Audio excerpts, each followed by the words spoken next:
It's a great pleasure to have you here, and I would like particularly welcome my dear colleague, Mrs. Ferrazzini from Qualcomm. You had been vice president and now director for 5 years, but you had also a career at Google and Amgen Europe, so you covered a wider range of even transatlantic relations, if I not assume.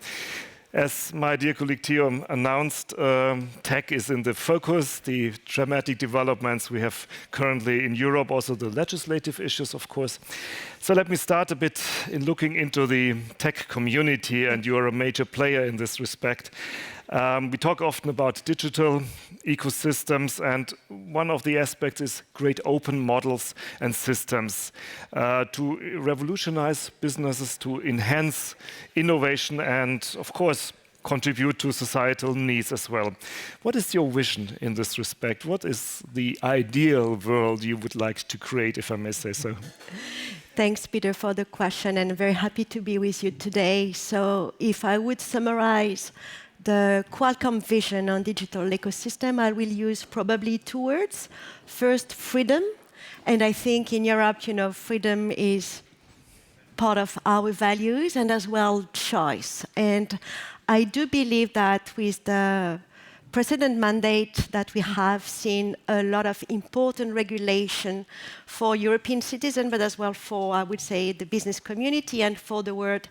And the Digital Market Act, as an example, which I've been following very closely, is really the best example of what this vision could be, and the best enabler to have this freedom and choice for consumer and businesses. So that would be my opening statement.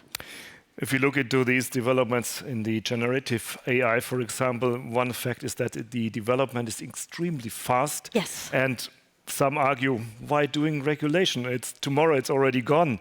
And others, of course, argue that the European model which we follow is too much preventive, too much fear of regulations. Look to the United States. They let things run and then maybe later on try to regulate. Are the preconditions here in Europe very well set, or do you think we should change the approach in enhancing these innovative technologies? That's I would say, the heart of the problem and the heart of the challenge. Should we continue to follow speed in order to be able to regulate the right way? Difficult answer. I think it's not just about the speed, it's about the momentum and when to act. And I go back to the DMA, whether or not this would be the vision that will help to open up mobile ecosystem and maybe open up Gen AI new services, we don't know. But it's like, for a recipe, do you have the right ingredient? Do you have the right cook? Do you have the right kitchen? Do you have the right, I would say, spirit of love to make the mayonnaise work? We'll see. But I do believe that the momentum is now, and especially when you have technologies such as Gen AI. You might remember that 5 years ago, nobody knew about it. Still, many people don't know about it, and some businesses are created, and some people are using these technologies already.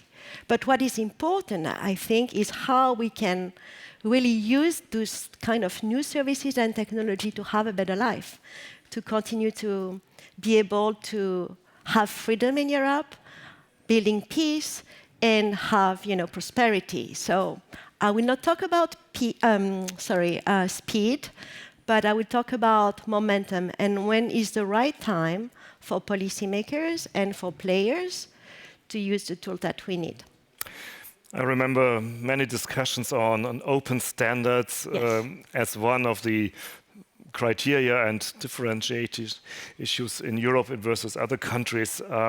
You, as representing your company, is very much a key player in open standards in communication technologies, be it 5Gs or the new generation of 6Gs.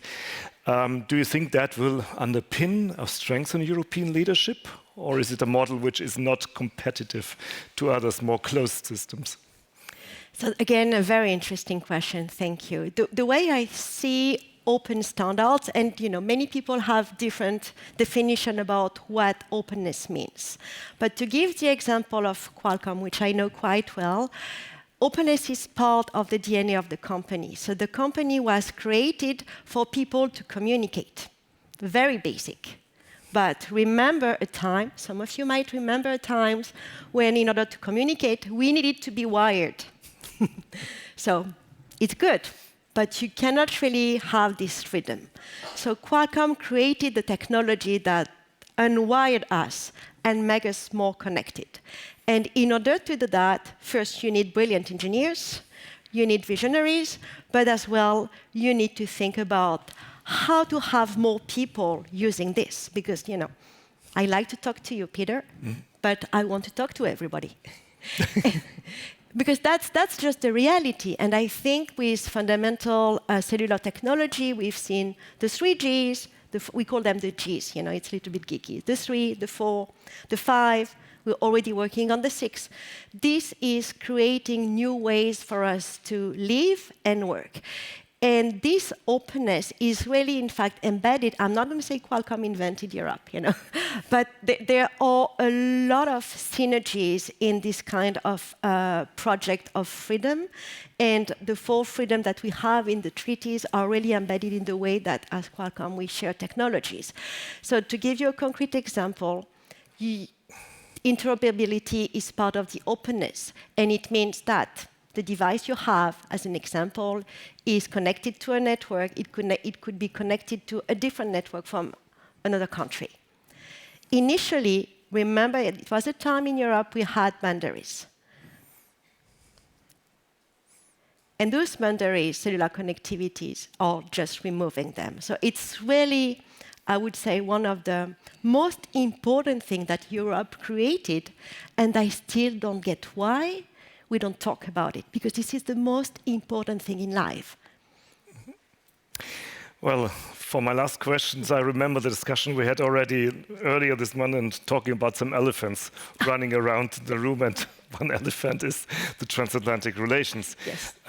We had much hopes in the creation of the Trade and Technology Councils. Yes. One of the, I must say, not many initiatives linking both sides of the Atlantic better together, but telecommunication, digital sphere is the major issue.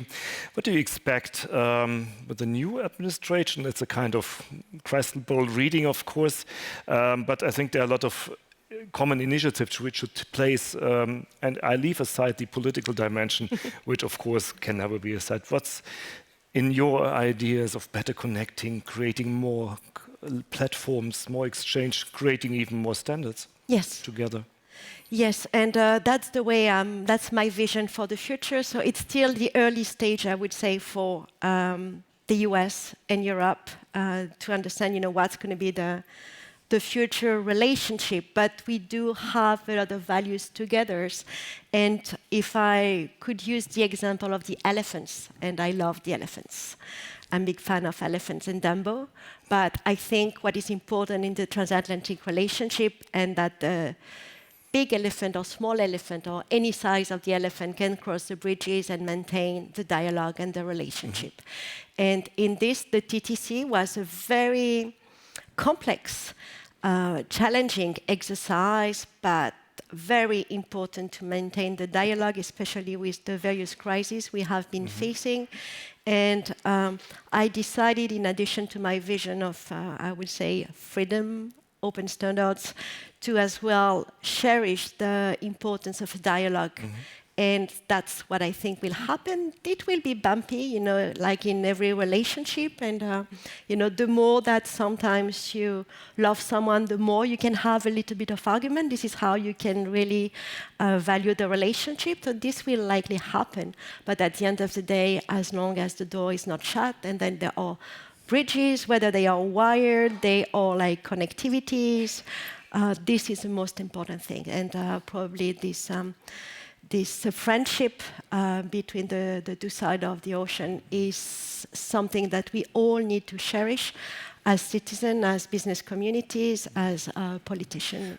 Let indeed take us and take this message to the other side of the continent. And the upcoming months, I think, provide us with plenty of opportunity, but also the necessity. Yes. I would like to thank you very much for these very fascinating insights. It's a good start. I hope we can continue also in our center's work with these issues as a center which is very strong in transatlantic relations. Thank you very much. Thank you very much. I think I need to go there. Yeah. Thank you. Thank you.